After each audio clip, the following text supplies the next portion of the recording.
കർത്താവിന്റെ അതിപരിശുദ്ധമായ നാമം വാഴ്ത്തപ്പെടുമാറാകട്ടെ. നിങ്ങൾക്ക് കേരളത്തിൽ നിന്ന് ഇവിടെ കടന്നു വരാൻ കർത്താവ് അവസരം ഒരുക്കിയല്ലോ. ദൈവം ഈ ദേശത്ത് നിങ്ങളെ ദൈവം ധാരാളമായി അനുഗ്രഹിക്കട്ടെ.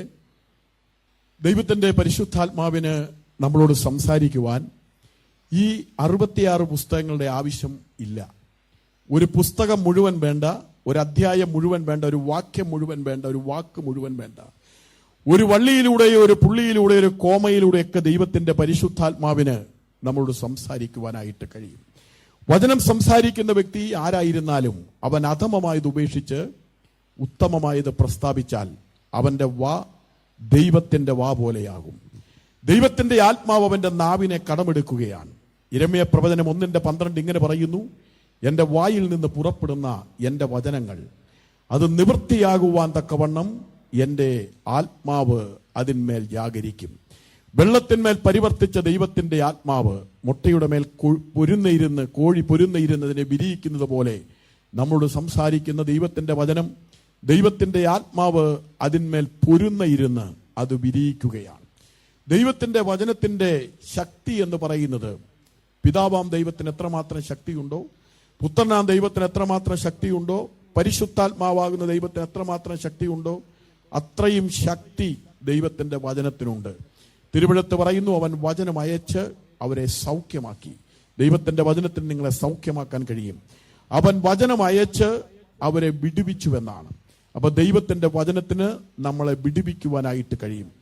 തിരുവെഴുത്ത് നമ്മൾ പഠിക്കുമ്പോൾ നാം ദൈവത്തെ ആരാധിക്കുവാനായി ദൈവസന്നിധിയിലായിരിക്കുകയാണ്. ഇന്നൊരു വിശുദ്ധ സഭായോഗമായിട്ടാണല്ലോ ശനിയാഴ്ച നമ്മൾ കൂടി വന്നിരിക്കുന്നത്. ദൈവത്തെ ആരാധിക്കുവാൻ കടന്നു വരുന്ന ദൈവമക്കൾ ആരാധനയുമായി ബന്ധപ്പെട്ട് 13 സിദ്ധാന്തങ്ങളാണുള്ളത്. അതിൽ ഒന്ന് മാത്രമേ ശരിയുള്ളൂ: ഏകദൈവ വിശ്വാസം. ദൈവത്തിന്റെ വചനം നമ്മൾക്ക് പഠിക്കുമ്പോൾ, ദൈവത്തെ ആരാധിക്കുവാൻ നമ്മൾ കടന്നു വരുമ്പോൾ 3 കാര്യങ്ങൾ പ്രധാനമായി നമ്മൾ അറിഞ്ഞിരിക്കണം. ഒന്ന്, ദൈവം ആരാണെന്നറിയണം.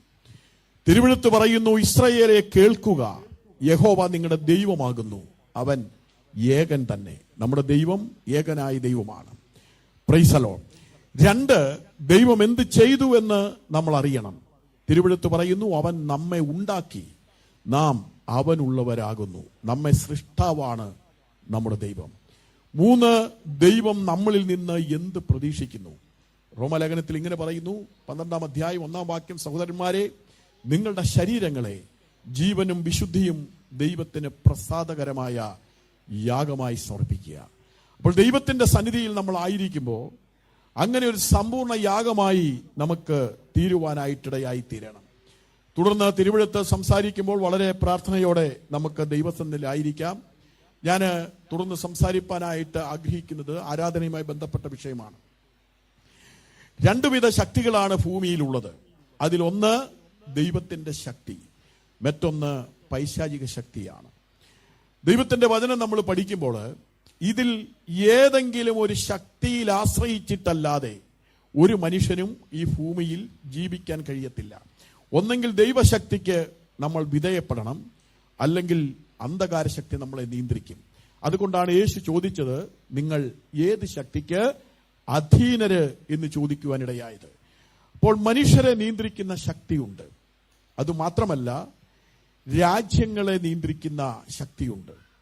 തിരുവെഴുത്ത് നമ്മൾ പഠിക്കുമ്പോൾ ദാനിയേൽ 21 ദിവസം ഉപവസിച്ച് പ്രാർത്ഥിച്ചു. 21-ാമത്തെ ദിവസം ഗബ്രിയേൽ ദൂതൻ പ്രാർത്ഥനയുടെ മറുപടിയുമായി വന്നു.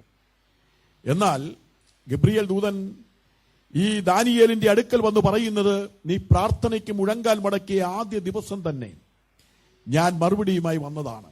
എന്നാൽ പാർസി രാജ്യത്തിന്റെ പ്രഭു അതിനെ വഴിയിൽ തടഞ്ഞു. അന്ന് പാർസി രാജ്യം ഭരിക്കുന്നത് ഖോരേശാണ്. ഖോരേശ് പാർസി രാജ്യം ഭരിക്കുമ്പോൾ തന്നെ അതിനെ നിയന്ത്രിക്കുന്ന മറ്റൊരു അന്ധകാര ശക്തി ഉണ്ടായിരുന്നു. തിരുവെഴുത്ത് നമ്മൾ വായിക്കുന്നത്, ആ ഗബ്രിയേൽ ദൂതന് പോലും ആ പാർസി രാജ്യത്തിന്റെ പ്രഭു അഥവാ അന്ധകാര ശക്തിയെ ജയിക്കാൻ കഴിഞ്ഞില്ല. അവിടെ നമ്മൾ വായിക്കുന്നത്, മീഖയേലിനെ സഹായത്തിനായി വിളിച്ചു, അവനുമായി യുദ്ധം ചെയ്ത് ഞാൻ വിടുവിച്ചു വന്നിരിക്കുന്നു എന്നാണ് പറഞ്ഞത്. അപ്പോൾ രാജ്യങ്ങളെ നിയന്ത്രിക്കുന്ന ശക്തിയുണ്ട്. അതുമാത്രമല്ല, ജാതികളെ നിയന്ത്രിക്കുന്ന ശക്തിയുണ്ട്. ദൈവത്തിന്റെ വചനം നമ്മൾ പഠിക്കുമ്പോൾ വ്യക്തികളെ നിയന്ത്രിക്കുന്ന ശക്തി, ഭവനങ്ങളെ നിയന്ത്രിക്കുന്ന ശക്തി, ജാതികളെ നിയന്ത്രിക്കുന്ന ശക്തി, രാജ്യങ്ങളെ നിയന്ത്രിക്കുന്ന ശക്തി. ദൈവത്തിന്റെ വചനം നമ്മൾ പഠിക്കുമ്പോൾ ഇസ്രായേൽ ജനം മിസ്രൈമിൽ നിന്ന് ദൈവത്തെ ആരാധിക്കുവാൻ കടന്നു പോകുമ്പോൾ മിസ്രൈമെ ശക്തിയിൽ വ്യാപരിക്കുന്ന അന്ധകാര ശക്തി അഥവാ ഫറവോനോട് പറഞ്ഞു, എന്റെ ദൈവത്തെ ആരാധിപ്പാൻ, ദൈവത്തിന് ഉത്സവം ആചരിക്കുവാൻ വിട്ടയക്കുവാൻ പറയുമ്പോൾ ഫറവോനിൽ വ്യാപരിക്കുന്ന അന്ധകാര ശക്തി അതിനെ തടഞ്ഞു. യഹോവ ആരെന്ന് ഞങ്ങൾ അറിയുന്നില്ലെന്ന് പറഞ്ഞു. അപ്പോൾ ആരാധനയെ തടയുന്ന ശക്തിയാണ് മിസ്രൈമ്യ ശക്തി. ദൈവജനത്തെ വഴിയിൽ തകർക്കുന്ന ശക്തിയാണ് അമാലേക്ക് ശക്തി. തിരുവെഴുത്ത് പുറപ്പാട് പുസ്തകം 17 പറയുന്നത്, അമാലേക്കരുമായി നമുക്ക് തലമുറയായി യുദ്ധമുണ്ട്. അവിടെ ഇസ്രായേൽ മക്കൾ കനാൻ ദേശത്തേക്ക് യാത്ര ചെയ്തു പോകുമ്പോൾ അവിടെ അമാലേക്കർ ഇസ്രായേലുമായി യുദ്ധത്തിന് കടന്നു വന്നു.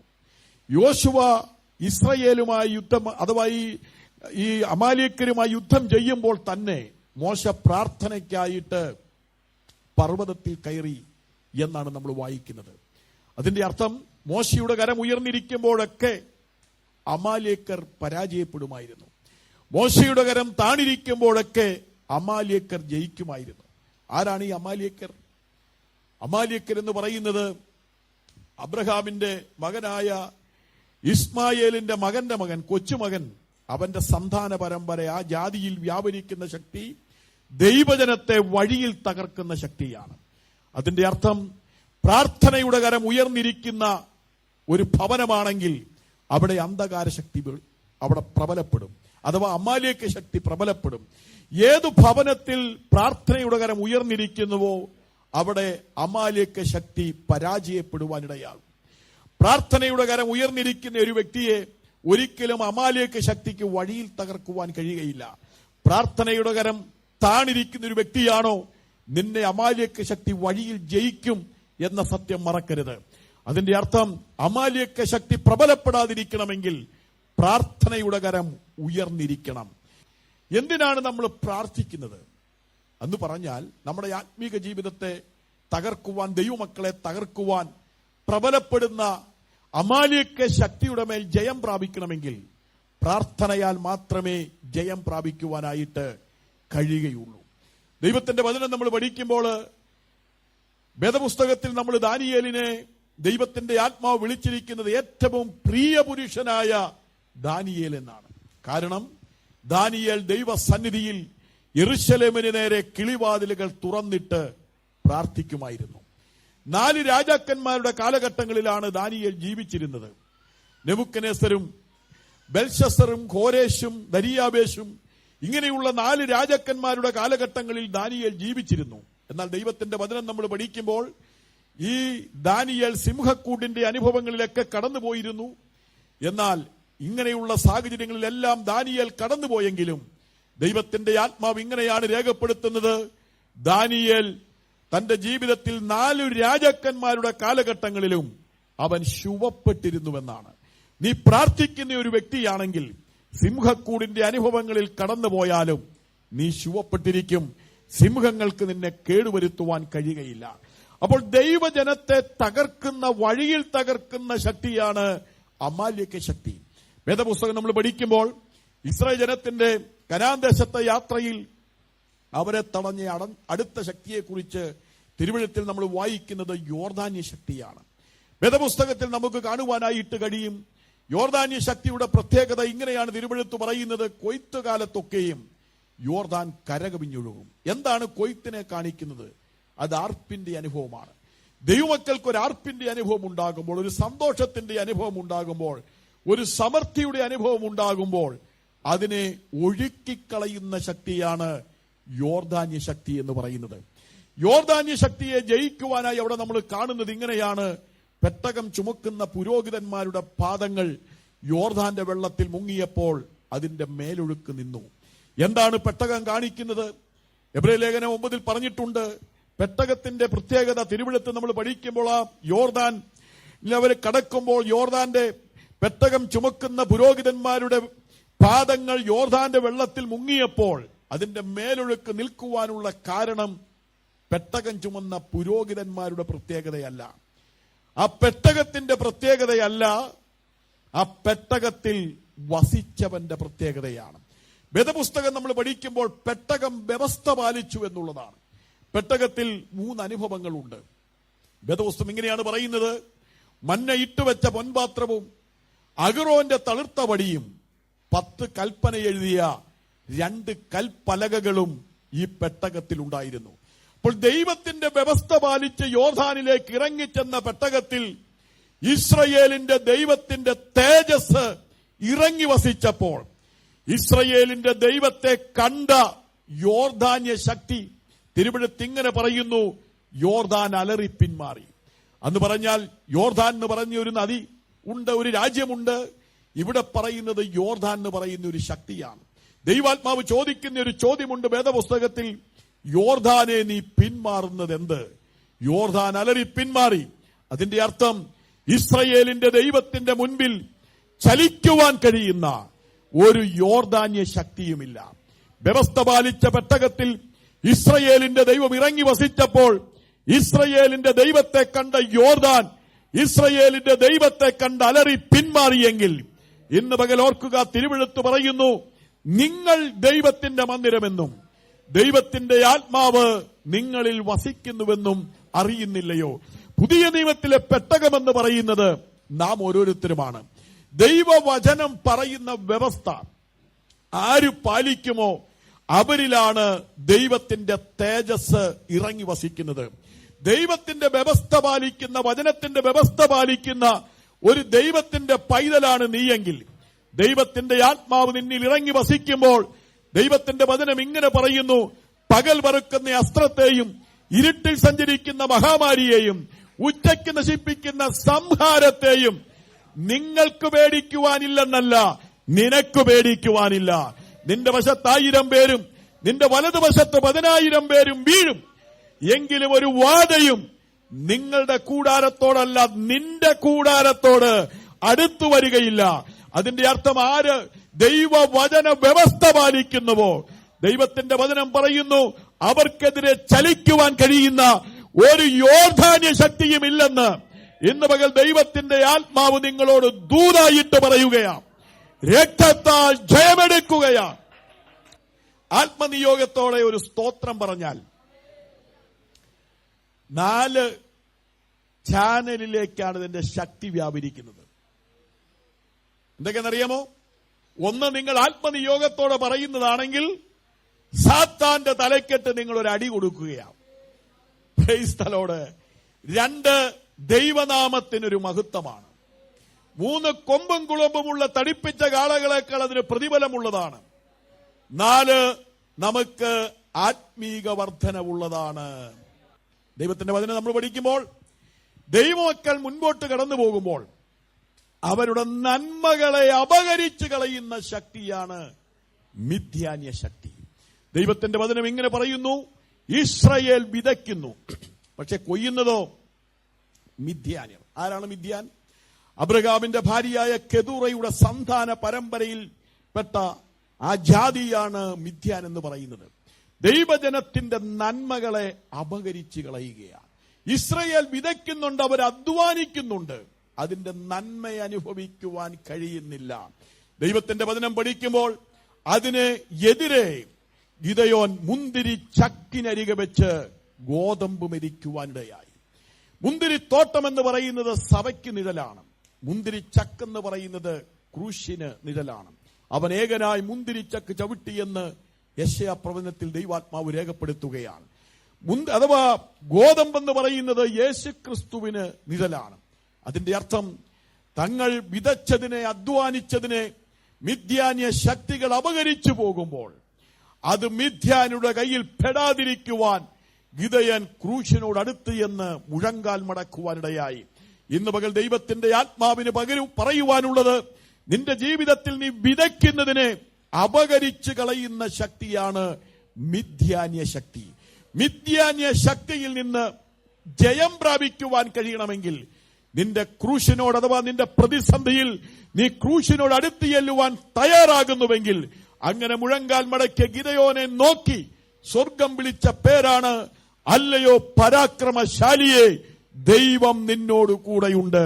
പ്രാർത്ഥിക്കുന്നവനോട് കൂടെ ദൈവമുണ്ട്, അവനാണ് പരാക്രമശാലി. ദൈവത്തിന്റെ വചനം ഇങ്ങനെയാണ് പറയുന്നത്. ദൈവാത്മാവനെ നോക്കി, ദൈവാത്മാവിന്റെ നോട്ടത്തിൽ അവൻ ചാർജായി. ദൈവാത്മാവ് പറഞ്ഞു, ഈ ബലത്തോടെ പോവുക. തിരുവഴുത്ത് ഇങ്ങനെയാണ് പറയുന്നത്, മിദ്യാന്യർ, കിഴക്ക് ദേശക്കാർ, അമാലേക്കർ അപകരിച്ചതിനെ ഗിദെയോൻ ഒരു മനുഷ്യനെ പോലെ തിരികെ പിടിക്കുവാനിടയായി. ഇന്ന് പകൽ ദൈവത്തിന്റെ ആത്മാവിന് പറയുവാനുള്ള ദൂതിതാണ്, നിന്റെ നന്മകളെ ശത്രു അപകരിച്ചാൽ അതിനെ തിരികെ പിടിക്കുവാനുള്ള വഴി എന്ന് പറയുന്നത് ദൈവസന്നിധിയിൽ മുഴങ്കാൽ മടക്കുക എന്നുള്ളതാണ്. നിന്റെ തലമുറ, നിന്റെ കുടുംബം, നിനക്കുള്ളതെല്ലാം ഏതെങ്കിലും മേഖലകളിൽ ശത്രു അപകരിക്കുവാൻ ശ്രമിക്കുമ്പോൾ നീ അത് കണ്ട് നിർവിചാരിയെ ഇരിക്കുകയല്ല, ക്രൂശിനോട് അടുത്ത് എന്ന് മുഴങ്കാൽ മടക്കുവാൻ തയ്യാറാകുന്നുവെങ്കിൽ അവയെ തിരികെ പിടിക്കുവാൻ നിന്നെ ശക്തീകരിക്കുമെന്ന് ദൈവത്തിന്റെ ആത്മാവ് വചനത്തിലൂടെ ദൂതായിട്ട് പറയുകയാണ്. Price the Lord. തുടർന്ന് നമ്മൾ തിരുവെഴുത്ത് വചനം വായിച്ച് സംസാരിപ്പാൻ ആഗ്രഹിക്കുക. ആരാധനയുമായി ബന്ധപ്പെട്ട് ഞാൻ ആദ്യം പറഞ്ഞുവല്ലോ, ആരാധനയെ തടയുന്ന ശക്തിയാണ് മിസ്രൈമ്യ ശക്തി എന്ന് പറഞ്ഞു. വായിക്കാം. കൊരിന്ത്യർക്ക് എഴുതിയ 2-ാം ലേഖനം 2-ാം അധ്യായം 11-ാമത്തെ വേദഭാഗം. അതാണ് നമ്മുടെ കുറിവാക്യം. വായിച്ചു. Price the Lord. ഇവിടെ എഴുതിയിരിക്കുന്നു, സാത്താൻ നമ്മെ തോൽപ്പിക്കരുത്, അവന്റെ തന്ത്രങ്ങളെ നാം അറിയാത്തവരല്ലോ. Price the Lord. അപ്പോൾ സാത്താൻ നമ്മെ തോൽപ്പിക്കുന്നത് എങ്ങനെയാ? തന്ത്രപരമായിട്ടാണ് സാത്താൻ നമ്മെ തോൽപ്പിക്കുന്നത്. വേദപുസ്തകം നമ്മൾ പഠിക്കുമ്പോൾ ഈ സാത്താന്റെ സംഖ്യ വേദപുസ്തക പ്രകാരം 6. ദൈവത്തിന്റെ സംഖ്യ വേദപുസ്തക പ്രകാരം 7. മനുഷ്യന്റെ സംഖ്യയോ? സാത്താന്റെ സംഖ്യ 6, ദൈവത്തിന്റെ സംഖ്യ 7, മനുഷ്യന്റെ സംഖ്യയോ 10. 8. കറക്റ്റ് അല്ലേ? നിങ്ങൾ അങ്ങനെ പറയുമെന്ന് എനിക്കറിയാം. മനുഷ്യന്റെ സംഖ്യ 5. Price the Lord. ഞാൻ നേരെ തിരിച്ചു പറഞ്ഞ നിങ്ങൾ കൃത്യമായിട്ട് പറഞ്ഞേനെ. ദൈവത്തിന്റെ 7, സാത്താന്റെ 6, പിന്നെ നിങ്ങൾ 5 എന്ന് പറഞ്ഞേനെ. അത് പറയാതിരിക്കാനേ തിരിച്ചു പറഞ്ഞു, നിങ്ങൾക്ക് അറിയാമെന്നറിയാനാണ്. മനുഷ്യനെ പഞ്ചേന്ദ്രിയങ്ങൾ കൊണ്ട് നിർമ്മിച്ചതാണ് മനുഷ്യൻ. മനുഷ്യന്റെ സംഖ്യ എന്ന് പറയുന്നത് 5 വചനപ്രകാരം. ഈ 5 പറയുന്ന സംഖ്യക്ക് ഒരിക്കലും 6 പറയുന്ന സംഖ്യയുള്ള സാത്താനെ ജയിക്കാൻ കഴിയത്തില്ല. അവന് സാത്താനെ ജയിക്കാൻ കഴിയണമെങ്കിൽ 7 പറയുന്ന സംഖ്യയിൽ ആശ്രയിക്കണം. തിരുവെഴുത്ത് പറയുന്നു, നിന്നാൽ ഞാൻ പടക്കൂട്ടത്തിന് നേരെ പാഞ്ഞു ചെല്ലും, എന്റെ ദൈവത്താൽ ഞാൻ മതിൽ ചാടിക്കടക്കുമെന്ന. Price the Lord. അപ്പോൾ ദൈവത്തിൽ ആശ്രയിച്ചിട്ടല്ലാതെ ഒരു ദൈവത്തിന് പ്രതികൂലങ്ങളെ ചാടിക്കടക്കുവാനായിട്ട് കഴിയുകയില്ല. Price the Lord. ഈ യേശുവിനെ സാത്താൻ പരീക്ഷിച്ചു അല്ലെ? ആരാധനയുമായി ബന്ധപ്പെട്ട് നമ്മൾ സംസാരിക്കുന്നത്, സാത്താനെ യേശു പരീക്ഷിച്ചില്ലേ? അല്ലെ, യേശുവിനെ സാത്താൻ പരീക്ഷിച്ചില്ലേ? ഇല്ലേ? ഉണ്ട്. ഉയർന്ന ഒരു മലയിൽ കൊണ്ടുപോയി എല്ലാ പട്ടണങ്ങളെയും കാണിച്ചു എന്നാ അങ്ങനെ എഴുതിയേക്കുന്നേ. അങ്ങനെയല്ലേ? ഉയർന്ന മലയെ കൊണ്ടുപോയായിരുന്നോ? ഏതാ മല?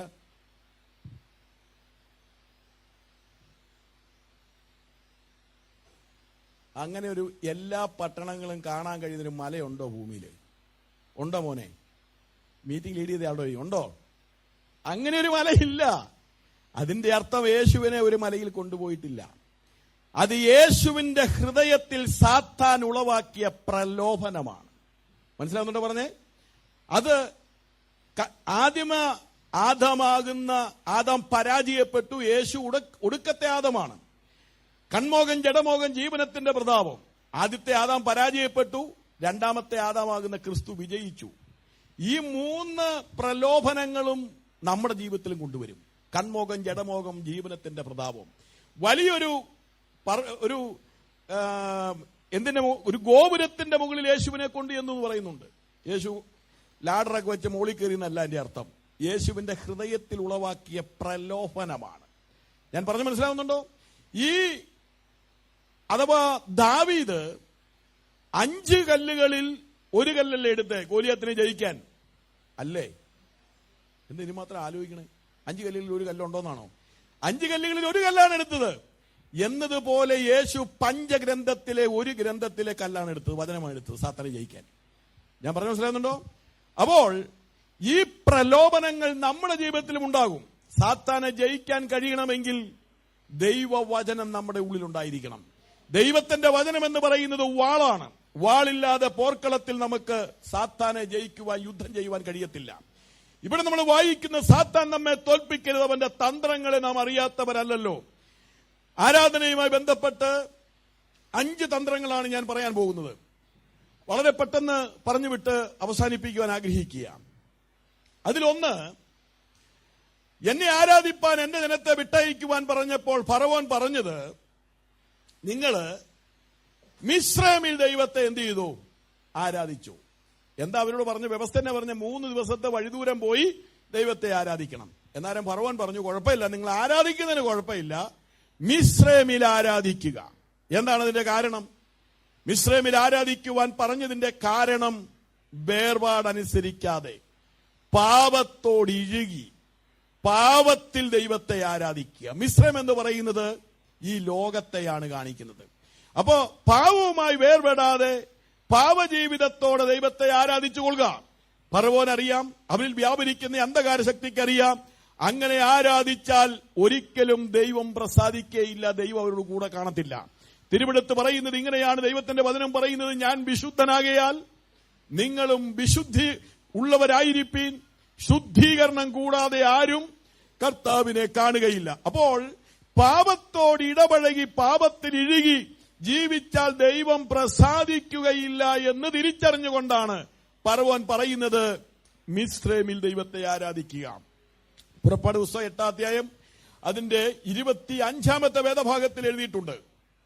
ഞാൻ ഈ പറഞ്ഞ വാക്യം ഒന്ന് വായിച്ചേ. പുറപ്പാട് പുസ്തകം 8-ാം അധ്യായം 25-ാം വാക്യം.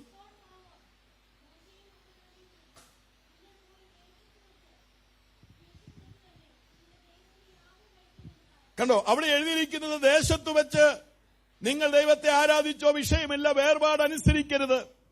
അങ്ങനെയാണെങ്കിൽ ദൈവം അതിൽ പ്രസാദിക്കയില്ല എന്നുള്ളത് അറിയാം. അതുകൊണ്ട് അതാണ് സാത്താന്റെ തന്ത്രം. ദൈവത്തിന്റെ വചനം നമ്മൾ പഠിക്കുമ്പോൾ സംഖ്യാപുസ്തകം 23-ൽ നമ്മൾ വായിക്കുന്നത്, ഇതാ തനിച്ചു പാർക്കുന്ന ഒരു ജനം ജാതികളുടെ കൂട്ടത്തിൽ എന്ത് ചെയ്യുന്നില്ല? എണ്ണപ്പെടുന്നില്ല എന്നാണ്. അവർ വേർപാടനുസരിച്ച് ദൈവത്തെ ആരാധിച്ചപ്പോൾ തിരുവിടത്ത് ഇങ്ങനെ പറയുന്നു, രാജാവ് അവരുടെ മധ്യേ ഉണ്ട്, രാജകോലാഹലം അവരുടെ ഇടയിലുണ്ടെന്നാണ്. അപ്പോൾ വേർപാടനുസരിച്ച് ദൈവത്തെ ആരാധിച്ചപ്പോൾ, ശരിയായ ഭാഷയിൽ പറഞ്ഞാൽ യഹൂദ ഗോത്രത്തിലെ സിംഹം അവരുടെ മധ്യേ ഉണ്ട്, സിംഹഗർജനം അവരുടെ ഇടയിലുണ്ടെന്നാണ്. യഹൂദ ഗോത്രത്തിലെ സിംഹമായവൻ വേർപാടനുസരിച്ച് ജീവിച്ച ഇസ്രായേൽ ജനത്തിന്റെ മധ്യേ ഉണ്ടായിരുന്നു. നമുക്കറിയാം, സിംഹം അലറിയാൽ കാട്ടിൽ ഒരു മൃഗവും പിന്നെ ചലിക്കയില്ല. അവൻ മൃഗങ്ങളുടെ രാജാവാണ്. ദൈവത്തിന്റെ വചനം നമ്മൾ പഠിക്കുമ്പോൾ അങ്ങനെ വേർപാടനുസരിച്ച ജനത്തിന്റെ മധ്യേ ഇസ്രായേലിന്റെ ദൈവം ഉണ്ടായിരുന്നു. അപ്പോൾ ജനത്തിന്റെ പ്രത്യേകത തിരുവെഴുത്ത് പറയുന്നു, കാട്ടുപോത്തിന് തുല്യമായ ബലം അവർക്കുണ്ടായിരുന്നു. ദൈവം അവരുടെ മധ്യേ വസിച്ചപ്പോൾ അവർക്ക് കാട്ടുപോത്തിന്റെ തുല്യമായ ആത്മീക ബലമുണ്ടായിരുന്നു. എന്താണ് കാട്ടുപോത്തിന്റെ ബലത്തിന്റെ പ്രത്യേകത? കാട്ടുപോത്തിന്റെ പൂർണ്ണ വളർച്ചയും അതുപോലെ പൂർണ്ണമായ ആരോഗ്യമുള്ളൊരു കാട്ടുപോത്തിന്റെ ശക്തി അതിന്റെ കൊമ്പുകളിലാണ് കേന്ദ്രീകരിക്കപ്പെട്ടിരിക്കുന്നത്. കാട്ടുപോത്തിന്റെ കൊമ്പുകളിൽ ഉള്ള ശക്തിക്ക് മുൻപിൽ ഒരു ഇരയ്ക്കും വിടുവിക്കപ്പെടുന്നത് അസാധ്യമാണ്. കാട്ടുപോത്തിന്റെ കൊമ്പുകളുടെ ഇടയിൽപ്പെടുന്ന കാട്ടാനയോ സിംഹമോ ഒറ്റയ്ക്ക് പെട്ടാൽ രക്ഷപ്പെടുന്നത് അസാധ്യമാണ്. അതുകൊണ്ടാണ് 22-ാം സങ്കീർത്തനം 21-ാം വാക്യത്തിൽ പറയുന്നത്, കാട്ടുപോത്തിന്റെ കൊമ്പുകൾക്കിടയിൽ ഞാൻ നിനക്ക് ഉത്തരമരുളുമെന്നാണ്. അന്ന് പറഞ്ഞാൽ ഒരിക്കലും വിടുവിക്കപ്പെടുവാൻ സാധ്യതയില്ലാത്ത മേഖലയിൽ ശത്രുവിന്റെ കൊമ്പുകൾക്കിടയിൽ നിന്ന് നമ്മെ വിടുവിക്കുവാൻ നാം സേവിക്കുന്ന ദൈവം ശക്തനാണ്. അപ്പോൾ ഇസ്രായേൽ മക്കൾ ദൈവത്തെ വേർപാടിൽ സേവിച്ചപ്പോൾ അവർക്ക് കാട്ടുപോത്തിന് തുല്യമായ ആത്മീക ബലമുണ്ടായിരുന്നു. അങ്ങനെ ആത്മീക ബലമുള്ള ജനത്തിന് ആഭിചാരം യാക്കോബിനും ലക്ഷണവിദ്യ ഇസ്രായേലിനും ഫലിക്കുകയില്ലായിരുന്നു. അങ്ങനെ അവരെ തകർക്കുവാൻ ഒരന്ധകാര ശക്തിക്കും കഴിയുകയുണ്ടായിരുന്നില്ല. അതുകൊണ്ടാണ് ബിലയാം ബാരാക്കിനോട് പറഞ്ഞത്, ഇവർ തനിച്ചു പാർക്കുന്ന ജനമാണ്, ഇവർ വേർപാടനുസരിച്ച് ജീവിക്കുന്ന ജനമാണ്, ആയതുകൊണ്ട് ഇവർക്ക് കാട്ടുപോത്തിന് തുല്യമായ ബലമുണ്ട്. ഇവരെ തകർക്കുവാൻ ആഭിചാരത്തിനോ ലക്ഷണവിദ്യയ്ക്കോ ഫലിക്കുകയില്ല. എന്നാൽ ഇവരെ തകർക്കുവാനുള്ള ഒരു വഴി പറഞ്ഞു തരാം. എന്താണ് വഴി? 25-ാം വാക്യത്തിലേക്ക് കടന്നു വരുമ്പോൾ സംഖ്യാപുസ്തകത്തിൽ വായിക്കുന്നു, അവരുടെ വേർപാട് നഷ്ടപ്പെടുത്തത്തക്കവണ്ണം അവര് മോവാബ്യ സ്ത്രീകളുമായി പാപം ചെയ്യുവാനും അവര് വിഗ്രഹാർപ്പിതം തിന്നുവാനും അവരുടെ മുമ്പിൽ ഇടർച്ച വയ്ക്കുവാനിടയായിത്തീർന്നു. അങ്ങനെ വേർപാട് നഷ്ടപ്പെടുത്തിയ ജനം, അവരെ ആരും തകർക്കാതെ അവര് സ്വയം തകരുവാനിടയായി. ദൈവം അവരുടെ ശത്രുവായി മാറി. ഇന്ന് പകൽ ദൈവവചനം കേൾക്കുന്ന ദൈവമക്കളെ, നിന്റെ ജീവിതത്തിന്റെ ആത്മീക ബലമെന്ന് പറയുന്നത് അതിന്റെ രഹസ്യം വേർപാടിലാണ്. പെന്തക്കോസിന്റെ ശക്തി എന്ന് പറയുന്നത് അത് വേർപാടിലാണ് വ്യാപരിക്കുന്നത്. വേർപാട് നഷ്ടപ്പെടുത്തിയാൽ ശക്തി നഷ്ടപ്പെടുമെന്ന് ഇന്ന് പകൽ ദൈവത്തിന്റെ ആത്മാവ് നിന്നോട് വചനത്തിലൂടെ ദൂതായിട്ട് പറയുകയാണ്. പെന്തക്കോസിന് 7 അടിസ്ഥാന ഉപദേശങ്ങളുണ്ട്. അപ്പോസ്തലപ്രവൃത്തി 2-ാം അധ്യായത്തിൽ പറഞ്ഞിട്ടുണ്ട്. അങ്ങനെയുള്ള 7 ജഡയുണ്ടായിരുന്ന അടിസ്ഥാന ഉപദേശങ്ങൾക്ക് നിഴലായിരുന്നു ശിംശോന്റെ മേലുള്ള 7 ജഡകൾ. അത് നഷ്ടപ്പെടുത്തിയ ശിംശോന്റെ ശക്തി അവനിൽ നിന്ന് പോകുവാനിടയായി. അവൻ കുടഞ്ഞു നോക്കി, പക്ഷെ ശക്തി ഉണ്ടായിരുന്നില്ല. തിരുവെഴുത്ത് പറയുന്നു, ശത്രുക്കൾ അവന്റെ കണ്ണ് കുത്തിപ്പൊട്ടിച്ചു, അവനെ കൊണ്ട് ശത്രു മാവ് പൊടിക്കുവാനിടയായി. ദൈവത്തിന്റെ വചനം പറയുന്ന അടിസ്ഥാന ഉപദേശങ്ങൾ നീ നഷ്ടപ്പെടുത്തിയാൽ അന്ധകാര ശക്തി നിന്റെ കണ്ണുകളെ, ആത്മീക കണ്ണുകളെ പൊട്ടിച്ച് നീ ശത്രുവിന്റെ പാളയത്തിൽ മാവ് പൊടിക്കുന്നവനാക്കുവാൻ ഇന്ന് പകൽ അന്ധകാര ശക്തിക്ക് കഴിയുമെന്ന സത്യം നീ തിരിച്ചറിയണമെന്ന് വചനത്തിലൂടെ ദൈവത്തിന്റെ ആത്മാവ് നിന്നോട് ദൂതായിട്ട് പറയുന്നു. വേർപാടിലാണ് പെന്തക്കോസിന്റെ ശക്തി അടങ്ങിയിരിക്കുന്നത്. രക്തത്താൽ ജയമെടുക്കുകയാ. രണ്ടാമതായി തിരുവെഴുത്ത് പറയുന്നത്, നിങ്ങൾക്ക് പോകാം. രണ്ടാമത്തെ തന്ത്രമാണ്, അധിക ദൂരം പോകരുത്. വായിച്ചു നോക്കാം, പുറപ്പാട് പുസ്തകം 8-ാം അധ്യായം 28-ാമത്തെ വാക്യം. അധിക ദൂരം പോകരുത്. എന്താണ് അതിന്റെ അർത്ഥം? പോകുന്നതിന് കുഴപ്പമില്ല, ഒരു സമ്പൂർണ്ണ സമർപ്പണം പാടില്ല. എന്ത് പാടില്ല? ഒരു സമ്പൂർണ്ണ സമർപ്പണം, പൂർണ്ണമായ ഒരു വേർപാട് പാടില്ല. അധിക ദൂരം എന്ത് ചെയ്യരുത്? പോകരുത്. Price the Lord. ഇന്ന് നല്ലൊരു ഭാഗം ആഗ്രഹിക്കുന്ന അധിക ദൂരം പോകരുതെന്ന. പെന്തക്കോസിലാണോ? അതെ. സമുദായത്തിലാണോ? അതെ. ഇവിടെ പെന്തക്കോസും നാട്ടിൽ ചെല്ലുമ്പോൾ പ്ലെയിൻ അങ്ങ് ഇറങ്ങിക്കഴിഞ്ഞാൽ സമുദായവും. സ്വത്രം. അധിക ദൂരം പോകരുത്. തിരുവെഴുത്ത് പഠിക്കുമ്പോൾ ഇങ്ങനെയാണ് വായിക്കുന്നത്, ഏലിയാവ് കർമ്മേലിന്റെ കൊടുമുടിയിൽ യാഗമർപ്പിക്കുന്നതിന് മുമ്പ് ഇടിഞ്ഞു കിടന്ന യാഗപീഠ കല്ലുകൾ ഗോത്രസംഖ്യക്കൊത്തവണ്ണം പണിതു. എത്ര കല്ലുകൊണ്ട് പണിതെന്നറിയാമോ? 12 കല്ലുകൾ കൊണ്ട് പണിതു. Price the Lord. ദൈവവചന വ്യവസ്ഥ പ്രകാരം പണിതു. 2 വാക്കിൽ പ്രാർത്ഥിച്ചപ്പോൾ അതിൽ തീയിറങ്ങി എന്നാണ് വായിക്കുന്നത്. ദൈവത്തിന്റെ വചനം നമ്മൾ പഠിക്കുമ്പോൾ ലേവ്യ പുസ്തകം 1-ാം അധ്യായം 6 മുതൽ വായിക്കുമ്പോൾ യാഗമൃഗത്തെ തോലുരിയണമെന്നാണ് വചനം പറയുന്നത്.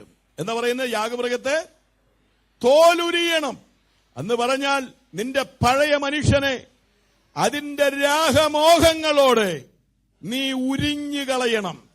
റോമാലേഖനം 12-ാം അധ്യായം 1-ാം വാക്യത്തിൽ പറയുന്നത്, സഹോദരന്മാരെ, നിങ്ങളുടെ ശരീരങ്ങളെ ജീവനും വിശുദ്ധിയും ദൈവത്തിന് പ്രസാദകരമായ യാഗമായി സമർപ്പിപ്പീൻ. അത് അടുത്തത് പറയുന്നു, ഈ ലോകത്തോട് നിങ്ങൾ എന്ത് ചെയ്യരുത്? അനുരൂപരാകരുത്. നന്മയും പൂർണ്ണ പ്രസാദവുമുള്ള ദൈവഹിതം ഇന്നതെന്ന് തിരിച്ചറിയേണ്ടതിന് മനസ്സ് പുതുക്കി രൂപാന്തരപ്പെടണം. തിരുവെഴുത്ത് പറയുന്നു, യാഗമൃഗത്തെ തോലുരിയണം. അത് മാത്രം പോരാ, അതിനെ ഖണ്ഡം ഖണ്ഡമായി എന്ത് ചെയ്യണം? നുറുക്കണം. തിരുവെഴുത്ത് ഇങ്ങനെ പറയുന്നു, 36-ാം സംഗീതത്തിന്റെ 18-ാം വാക്യത്തിൽ, ഹൃദയം നുറുങ്ങിയവർക്ക് യഹോവ സമീപസ്ഥൻ, മനസ്സു തകർന്നവരെ അവൻ രക്ഷിക്കുന്നു. ആലയത്തിൽ കടന്നു എന്ന് ഹൃദയം പകർന്ന ഹന്നയുടെ മുഖം പിന്നെ വാടുവാൻ സ്വർഗം അനുവദിച്ചില്ല.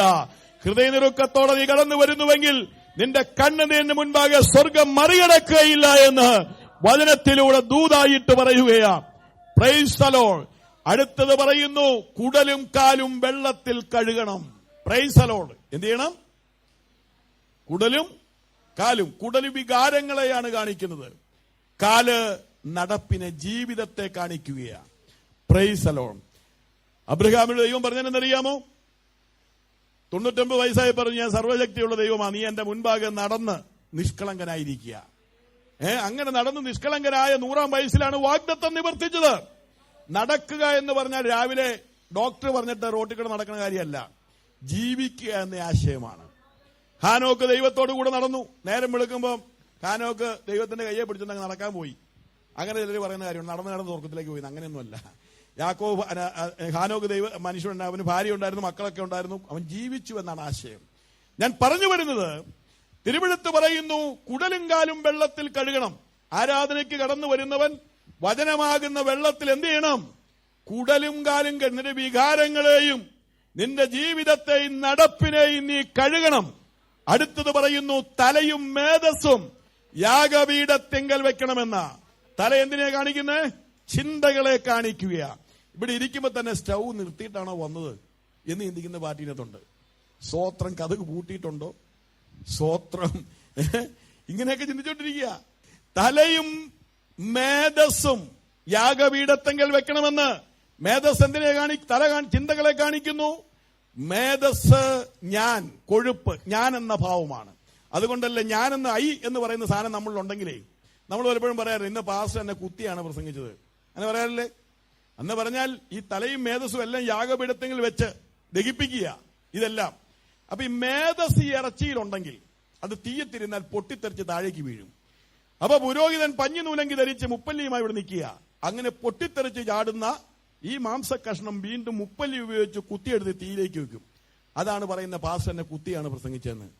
പറഞ്ഞു മനസ്സിലാകുന്നുണ്ടോ? അപ്പൊ തിരുവെഴുത്ത് നമ്മൾ പഠിക്കുമ്പോ അങ്ങനെ പറയാറില്ലേ ആരും? ഇല്ലേ? വചനം കേൾക്കുമ്പോ 3 അനുഭവമാണ് നമുക്കുണ്ടാകുന്നത്. എന്തൊക്കെയാണെന്നറിയാമോ? ഒന്ന്, കുത്തലുണ്ടാവും. പത്രോസ് തിരുവെഴുത്തുകൾ അവരോട് സംസാരിച്ചപ്പോൾ അവരുടെ ഹൃദയത്തിൽ കുത്തുകൊണ്ടുവന്നാണ് എഴുതിയിരിക്കുന്നത്.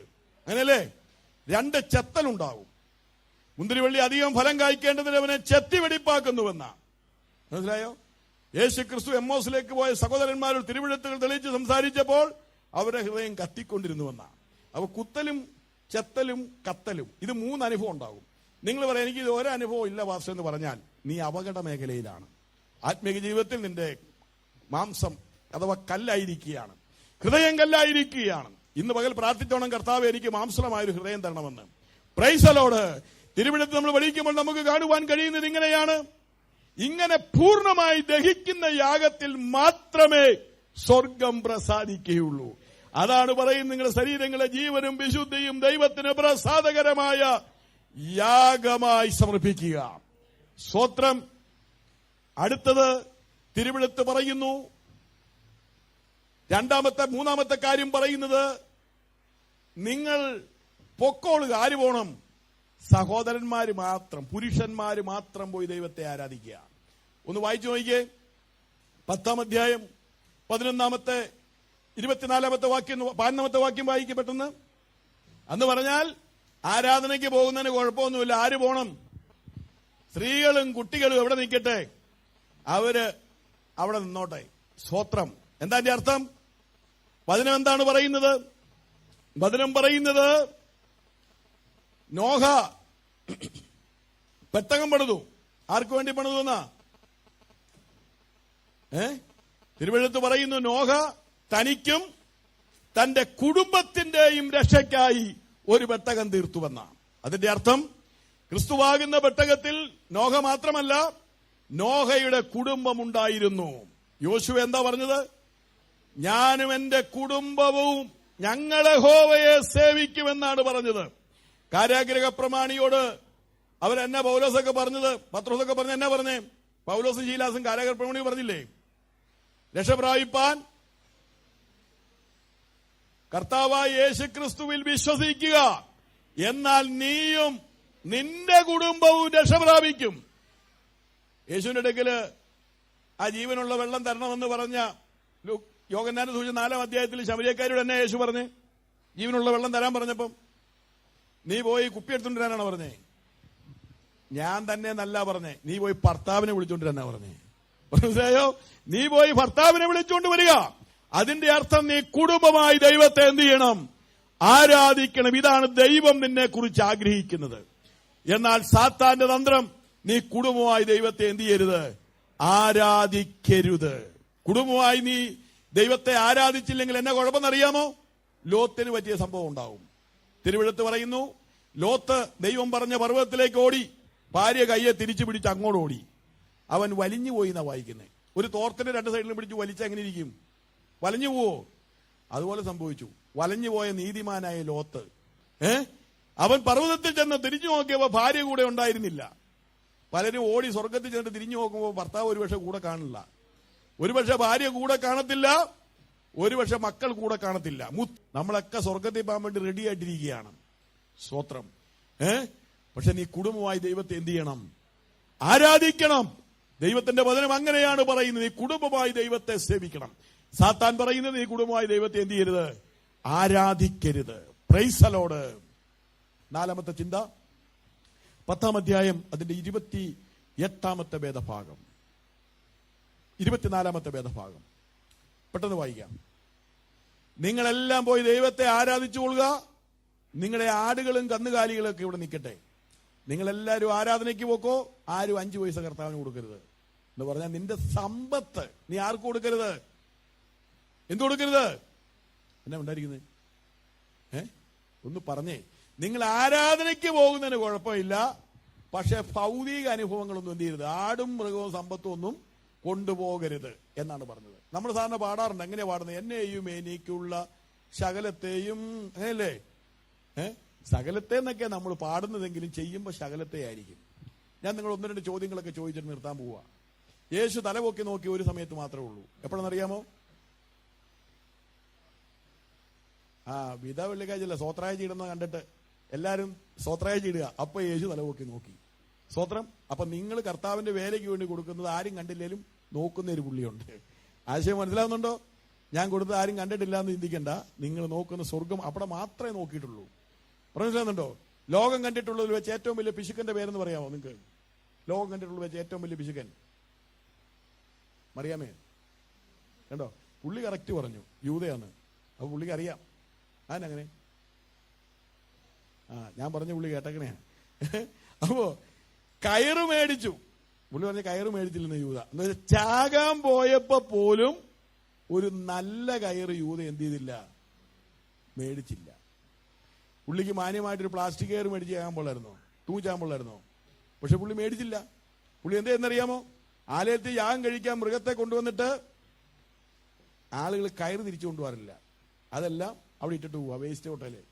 പുള്ളി പോകാൻ നേരത്തെ എന്തിച്ചെന്നറിയ? തൂങ്ങിച്ചാകുമ്പോൾ വെറുതെ എന്തിനാ ഒരു പ്ലാസ്റ്റിക് കയറിന് പൈസ ഉള്ളേ? ഇന്ന് ഒരു ദ്രവിച്ച കയറ് കേട്ടോ നൈജ മേടിച്ചോണ്ട് പോയി കെട്ടി ഞാൻ ചത്തു. അത് നേരെ വീണ് കുടലൊക്കെ വെളിയിൽ വന്ന് കയറ് പൊട്ടി എന്ത് ചെയ്തു? അത്രമാത്രം പിശുക്കനായിരുന്നു ആര്? യൂദ. സ്വത്രം. അപ്പൊ ഞാൻ പറഞ്ഞു വന്നത്, അങ്ങനെയുള്ള ആൾക്കാരൊക്കെ ഉണ്ട്. ഇന്നിവിടെ ആരും അങ്ങനത്തെ വന്നിട്ടില്ലെന്ന് എന്റെ കാഴ്ചപ്പാട്. ശ്രദ്ധിക്കുക, ഈ കർത്താവിന്റെ വേലയ്ക്ക് വേണ്ടി കൊടുക്കുന്ന 1-2 കാര്യങ്ങൾ ഞാൻ പറയാം. ലോക്കൽ സഭയിലെ പാസ്റ്റേഴ്സ് പറയാറില്ല. ഞാൻ ഇത് എന്തിനാ പറയുന്നറിയാമോ? നിങ്ങളുടെ സഭ അനുഗ്രഹിക്കപ്പെടാൻ വേണ്ടിയാ. നിങ്ങൾ സഭ അനുഗ്രഹിക്കപ്പെടണം, നിങ്ങൾ അനുഗ്രഹിക്കപ്പെടണം. അതിന് വേണ്ടിയിട്ടാ നമ്മളൊരു പാട്ട് പാടാറില്ലേ? എന്താ പാട്ട് പാടുന്നത്? കൊടുക്കുന്നതിനെ കുറിച്ച്. യഹോവയെ നിന്റെ ധനം കൊണ്ടും ആദ്യ വിള കൊണ്ടും മാനിക്കുക. അങ്ങനെ ചെയ്താൽ എന്താ ഗുണമെന്നറിയാമോ? നിന്റെ കളപ്പുര നിറയും, നിന്റെ ചക്കുകളിൽ വീഞ്ഞു കവിഞ്ഞൊഴുകും. സദൃശ്യവാക്യത്തിലെ വാക്യമാണ്. എന്ന് പറഞ്ഞാൽ നീ ദൈവത്തെ ബഹുമാനിക്കേണ്ടത് കേവലം സ്തോത്രം കൊണ്ട് മാത്രമല്ല, യഹോവയെ നിന്റെ ധനം കൊണ്ടും എല്ലാ വിളവിന്റെയും ആദ്യ ഫലം കൊണ്ടും ബഹുമാനിക്കുക. അങ്ങനെ നീ ചെയ്താൽ നിന്റെ കളപ്പുര നിറയും, നിന്റെ ചക്കുകളിൽ എന്ത് ചെയ്യും? വീഞ്ഞ് കവിഞ്ഞൊഴുകും. അതിനെക്കുറിച്ച് പറയുന്നത്, നിങ്ങൾ അങ്ങനെ ചെയ്യുന്നത് സങ്കടത്തോടെ അരുത്, നിർബന്ധത്താലും അരുത്. സന്തോഷത്തോടെ കൊടുക്കുന്നവനെ പാസ്റ്റർ സ്നേഹിക്കുന്നു. അങ്ങനെയാണോ? ദൈവം സ്നേഹിക്കുന്നു. അപ്പോൾ സാത്താന്റെ തന്ത്രം എന്തെന്നറിയാമോ? നിങ്ങളുടെ ഭൗതിക നന്മകൾ കർത്താവിന്റെ മേലേക്ക് കൊടുക്കരുത്. അങ്ങനെ കൊടുത്താൽ നീ അനുഗ്രഹിക്കപ്പെടുമെന്നുള്ളത് ആർക്കറിയാം? പരിശുദ്ധാത്മാവിനല്ല, സാത്താൻ അറിയാം. അതാണ് അവന്റെ 4-ാമത്തെ തന്ത്രം എന്ന് പറയുന്നത്. നിങ്ങൾ പോയി ദൈവത്തെ ആരാധിക്കാം. നിങ്ങളുടെ മൃഗസമ്പത്ത് എന്ത് ചെയ്യാൻ പാടില്ല? കൊണ്ടുപോകാൻ പാടില്ല. അഞ്ചാമത് നമ്മൾ വായിക്കുന്നത് അതിന്റെ 14-ാം അധ്യായത്തിന്റെ 8-ാം വാക്യത്തിലുണ്ട്. വിട്ടയച്ചു എങ്കിലും അവരെന്ത് ചെയ്യുന്ന വായിക്കുന്നത്? പിന്തുടർന്നു എന്നാണ് വായിക്കുന്നത്. വിട്ടയച്ചു എന്നാൽ മടക്കിക്കൊണ്ടുവരുവാൻ ആഗ്രഹിച്ചു. അതിന്റെ അർത്ഥം വിശ്വാസ ജീവിതത്തിൽ ഒരു വ്യക്തി കടന്നു വന്നാൽ എന്ത് സംഭവിക്കുന്ന അറിയാമോ? പിന്മാറ്റത്തിൽ പോയാൽ, കള്ളുകൂടിയൻ ആദ്യം എങ്ങോട്ടാ പോകുന്നതെന്ന് അറിയാമോ? പിന്മാറ്റത്തിൽ പോയാൽ കറുത്ത ബോർഡിൽ വെളുത്ത അക്ഷരം എവിടെയുള്ളത് നോക്കി പുള്ളി പോകും. അതാണ് എന്റെ പ്രത്യേകത. പോക്കരടിക്കാരൻ പിന്മാറ്റത്തിൽ പോയാൽ അവൻ എങ്ങോട്ട് പോകുന്നറിയാമോ? നല്ല തിരക്കുള്ള ബസ്സേ പോയി ഓടിപ്പോയി കയറും. അതാണ് എന്റെ പ്രത്യേകത. ഞാൻ പറഞ്ഞു വന്നത്, ഇങ്ങനെ ഏത് ഇതിൽ നിന്ന് വന്നോ അതിലേക്ക് മടങ്ങിപ്പോകും. രണ്ട് മൃഗത്തെയാണ് അതിനെക്കുറിച്ച് വേദവസ്തു ഉദാഹരണമായി പറഞ്ഞിരിക്കുന്നത്. നിങ്ങളെ അങ്ങനെ വിളിച്ചൊന്നും പറയരുത്, ഞാൻ വചനം പറയുകയാണ്. രണ്ട് മൃഗത്തെ എന്തൊക്കെയാ അവർ പറഞ്ഞു?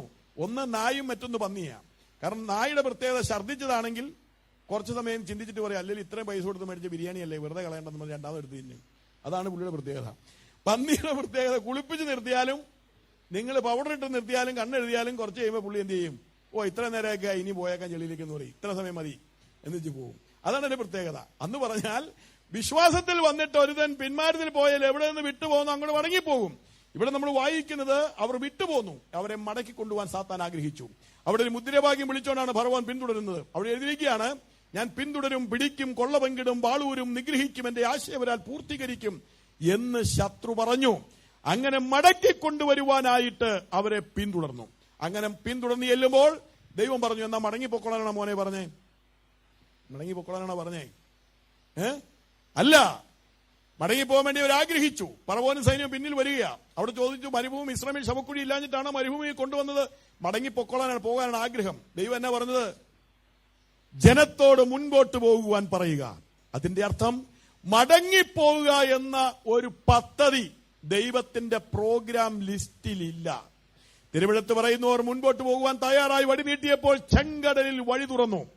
അവർ മറുകര ചെന്നപ്പോൾ അവര് തപ്പെടുത്ത് നൃത്തം ചെയ്ത് ദൈവത്തെ എന്ത് ചെയ്തു?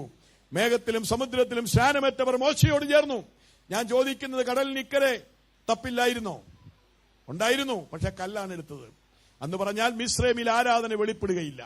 ചെങ്കടൽ കടന്നു കഴിഞ്ഞ് അക്കരെ ചെന്നപ്പോൾ കല്ല് കളഞ്ഞിട്ട് തപ്പെടുത്തു. ഇതാണ് ദൈവം ആഗ്രഹിക്കുന്നത്.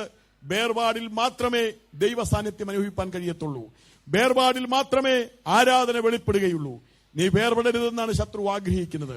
അതുകൊണ്ട് നീ കുടുംബമായി ദൈവത്തെ ആരാധിക്കരുത്, വേർപെട്ട് ദൈവത്തെ ആരാധിക്കരുത്, പൂർണ്ണ സമർപ്പണത്തോടെ ആരാധിക്കരുത്, നിന്റെ നന്മകൾ കൊണ്ട് ദൈവത്തെ മഹത്വപ്പെടുത്തരുത്. ഇതൊക്കെ ശത്രു ആഗ്രഹിക്കുമ്പോൾ അവന്റെ തന്ത്രങ്ങളെ മനസ്സിലാക്കി അവൻ നമ്മളെ തോൽപ്പിക്കാതെ വിജയകരമായ ഒരു ക്രിസ്തീയ ജീവിതം നയിപ്പാൻ ദൈവത്തിന്റെ ആത്മാവ് നമ്മളെ സഹായിക്കട്ടെ. ഈ വചനങ്ങളാൽ ദൈവം നമ്മളെ അനുഗ്രഹിക്കുമാറാകട്ടെ. God bless you all.